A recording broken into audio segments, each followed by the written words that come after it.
Smart BPL is loading like চাকা all in one, যার smart এনজাইমার colour guard formula আপনার কাপড়কে মাত্র 75 টাকায় করবে সুপার ক্লিন। আসসালামু আলাইকুম, ওয়েলকাম করছি রিয়াসাদ আজিম। ভিন্ন ধর্ম মতদর্শী যারা শুনছেন সবার প্রতি আন্তরিক কৃতজ্ঞতা।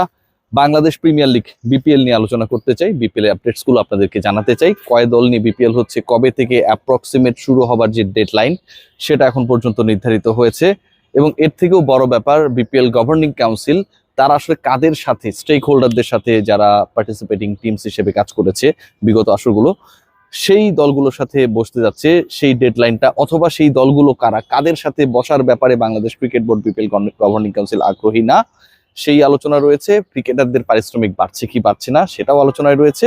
সবকিছু মিলিয়ে বিপিএল শুরুর ডেডলাইনটা এখন পর্যন্ত Bangladesh cricket board the way they are thinking is that এবছরই হবে। এর সবচেয়ে বড় কারণ যেটা, সেটা হচ্ছে আর 4 থেকে 5 দিনের মধ্যে আপনারা সবাই জানেন ন্যাশনাল ইলেকশনের যে ডেডলাইন, সেই ডেডলাইনটা আমরা পেয়ে যাব। এবং যতটুকু ধারণা করা হচ্ছে যে আগামী বছরের মিড অফ ফেব্রুয়ারিতে ইলেকশন হবে। এখন ফেব্রুয়ারির মাঝামাঝিতে যদি জাতীয় নির্বাচন হয়, ফেব্রুয়ারিতে বিশ্বকাপ টি20 রয়েছে, বাংলাদেশ যেখানটা অংশগ্রহণ করবে। তার আগে যদি আপনি বিপিএল খেলতে না পারেন, আপনি যদি টি20 বিশ্বকাপের পরে মে মাসে বিপিএল খেলেন, এই বিপিএল খেলা না খেলার তো কোনো আসলে দাম নেই। সো বিপিএল নিয়ে পরিকল্পনা যেটা, এটা হতে যাচ্ছে এখন পর্যন্ত 1 মাসের আয়োজন। বিপিএল মানে আমরা মোটামুটি 1.5 মাস 1.5 মাসের একটা আয়োজন দেখি। এখন পর্যন্ত গভর্নিং কাউন্সিলের যে ভাবনা রয়েছে তাতে আপকামিং বিপিএলটা হবে 1 মাসের আয়োজন, ম্যাক্সিমাম 35 ডেজ। সিরিয়াসলি ছোট পরিসরের বিপিএল হতে যাচ্ছে।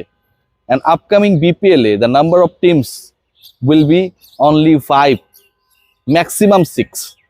পরের বিপিএল এ দল কমছে, বিপিএল এর পরের এডিশনে দল কমছে, এবং দল কমার কারণে নাম্বার অফ প্লেইং ডেজও কমে যাচ্ছে। যেই 5টা বা 6টা দল নিয়ে বিপিএল অনুষ্ঠিত হবে, সেই দলগুলো প্রদানের যে কর্মকাণ্ড সেটা আগামী 1 মাসের মধ্যেই শুরু হয়ে যাবে। এবং বিপিএল ম্যানেজমেন্ট করবে হচ্ছে বিদেশি প্রতিষ্ঠান, বাংলাদেশের কেউ না। বাইরের পরামর্শক, বাইরের যে ইন্টারন্যাশনাল ফ্র্যাঞ্চাইজ লিগগুলো হয়, আমরা দেখি রিনাউন্ড ফ্র্যাঞ্চাইজ লিগগুলো হয়, সেগুলো আসলে যে স্টাইলে, যে মডেলে হয়, যেভাবে ফ্র্যাঞ্চাইজিগুলো ক্রিকেটারদের সাথে কমিউনিকেশনস করে, ওই পার্টিকুলার বোর্ডের সাথে কমিউনিকেশনস করে, ডিউস এবং অন্য যে ইস্যুসগুলো রয়েছে সেগুলো যেভাবে সেটেলমেন্ট করে, বাংলাদেশ ক্রিকেট বোর্ড স্মার্টলি সেই ওয়েতেই যাচ্ছে।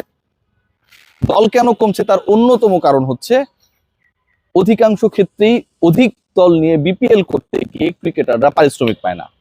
Bangladesh cricket board properly franchise fee থেকে শুরু করে তাদের যে ডিউস গুলো রয়েছে সেগুলো পায় না।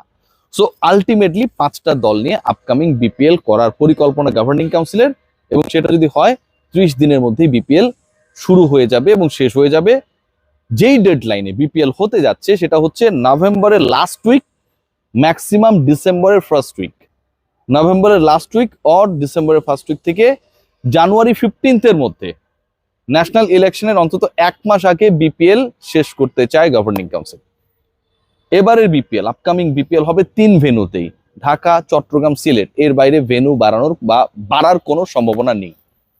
বিপিএল গভর্নিং কাউন্সিল তাদের যে স্টেক হোল্ডার, মানে আগে যে দলগুলো বিপিএল এ পার্টিসিপেট করেছিল তাদের সবার সাথে তো চুক্তি শেষ হয়ে গেছে, নতুন করে চুক্তি হবে 4-5 বছরের যে চুক্তিটা হবে। এর আগে এই নিউজটা আমি আপনাদেরকে দিয়েছিলাম। সেই চুক্তি করার আগে আগের যে যারা বেটার ফ্র্যাঞ্চাইজ, যারা প্রপারলি পেমেন্ট গুলো করেছিল, সেই দলগুলোকে তারা এখানটায় ইনভাইট করে তাদের মতামত জানতে চাইছে বা চাইবে। This is one of the part. এবং সেখানটা মাত্র 2টা দলের সাথে বিপিএল গভর্নিং কাউন্সিল তারা এখন পর্যন্ত, আমি যতটুকু জানতে পেরেছি, যে দে আর কনভিন্সড যে এই দলগুলোর সাথে বসা যেতে পারে। সেই 2টা দলের একটা হচ্ছে রংপুর রাইডার্স আর একটা হচ্ছে ফরচুন বরিশাল। বাকি যে টিমস গুলো রয়েছে তারা ডাক পাবে কি পাবে না এটা এখনো ঝুলছে। যাদের সাথে বাংলাদেশ ক্রিকেট বোর্ডের টার্মস ভালো না, ভালো যায়নি, যারা বিভিন্ন সময় বিভিন্ন ডেডলাইনস গুলো ফেইল করেছে, যে দলগুলোর ব্যাপারে বাংলাদেশ ক্রিকেট বোর্ডকে লিগালি হ্যান্ডেল করা লেগেছে, সেই দলগুলো যত বড় হ্যাডম দল হোক না কেন, সেই দলগুলোকে বাংলাদেশ ক্রিকেট বোর্ড তাদের আপকামিং যে সেশনটা হবে বিপিএল নিয়ে ফ্র্যাঞ্চাইজ গুলোর সাথে, এখানটায় ডাকতে এবং রাখতে আগ্রহী না। আলোচনা যতটুকু শোনা যাচ্ছে এখানটায় ইম্পর্টেন্ট টিম হিসেবে অথবা রেসপেক্টেড টিম হিসেবে দুটা দলকে এখন পর্যন্ত তারা ভেবে রেখেছে, এর বাইরেও সংখ্যাটা বাড়তে পারে। সো আপকামিং বিপিএল এ যেহেতু নাম্বার অফ টিমস কমে যাবে, নাম্বার অফ প্লেইং ডেজ কমে যাবে, ক্রিকেটারদের পারিশ্রমিকের অবস্থাটা কি হবে? যতটুকু আমার কাছে জানা রয়েছে যে ক্রিকেটারদের পারিশ্রমিক আলটিমেটলি ইনক্রিজড হবে। এটার মূল কারণ যেটা, সেটা হচ্ছে দেখেন, নাম্বার অফ টিমস যখন কমবে, কোয়ালিটি ক্রিকেটার যারা, সেই কোয়ালিটি ক্রিকেটারদেরকে নিয়ে টানাটানিটাও বাড়বে। বেশি দল যখন হয়ে যায় তখন একটা হয় কি, যে যেমন তাসকিন আহমেদের কথা বলতে পারেন, সব সময় this guy is very much unlucky to have a good team. এবং তাসকিনের মতো বাংলাদেশ ক্রিকেট বোর্ডের সর্বোচ্চ স্যালারি স্ট্রাকচার বিলং করে যে ক্রিকেটার, তিনি বিপিএল এ পারিশ্রমিক ঠিকভাবে পান না। তার দলের মালিক প্রপারলি হোটেল বিল দিতে পারে নাই। তার দলকে এমন ম্যাচেস খেলা লেগেছিল যেখানটায় কোনো বিদেশি খেলে নাই। ফ্র্যাঞ্চাইজ লিগের ইতিহাসে এটা একটা বিরল ঘটনা। সো হোয়াই এই ঘটনাগুলো ঘটবে? আপকামিং বিপিএল এ বিদেশি ফ্র্যাঞ্চাইজকে আমন্ত্রণ জানানোর অথবা তাদের এক্সপ্রেশন অফ ইন্টারেস্ট যদি পায় বাংলাদেশ ক্রিকেট বোর্ড, তাদের ইনভলভমেন্ট নিয়ে দে are very much interested.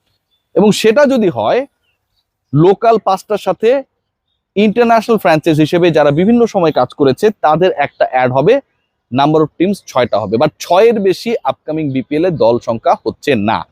So sum up যদি করি, what is going to happen? প্রথম কথা যেটা, পরের বিপিএল এ 5টা দল থাকবে, এখন পর্যন্ত ম্যাক্সিমাম 6। পরের বিপিএল এ রংপুর এবং বরিশাল ছাড়া বাকি দলগুলোর যে ফিনান্সিয়াল স্ট্রাকচার, তাদের যে ডিউস সেটেলমেন্ট, সবকিছু নিয়েই বাংলাদেশ ক্রিকেট বোর্ডের মধ্যে একটা অস্বস্তি রয়েছে। পরের বিপিএল এ যাদের ব্যাপারে বাংলাদেশ ক্রিকেট বোর্ড বিভিন্ন সময় বিভিন্ন লিগ্যাল ইকুয়েশনসে গেছে, বিভিন্ন লিগ্যাল অ্যাকশনসে গেছে, তাদের ব্যাপারে তারা ইন্টারেস্টেড না, তারা কোনো ধরনের বদনাম নিতে চায় না এখানটায়। পরের BPL before the national election হবে। ইলেকশনের ডেডলাইন এখন পর্যন্ত মনে করা হচ্ছে যে ভালোবাসা দিবসের আগে পরে, মিড অফ ফেব্রুয়ারি। সেটা যদি হয়, বিপিএল শুরু হবে নভেম্বরের লাস্ট উইক ও ডিসেম্বরের ফার্স্ট উইকে, এবং জানুয়ারি 15-এর মধ্যে সেটা শেষ হয়ে যাবে। মূল কারণ যেটা, বিপিএল কে টি20 ফরম্যাটে এই টুর্নামেন্টকে এই ডেডলাইনেই করার চেষ্টা করা, কম দল নিয়ে হলেও করার চেষ্টা করার মূল কারণটা হচ্ছে বাংলাদেশ, আপনারা সবাই জানেন যে পরের টি20 ওয়ার্ল্ড কাপে ইন্ডিয়ায় খেলবে।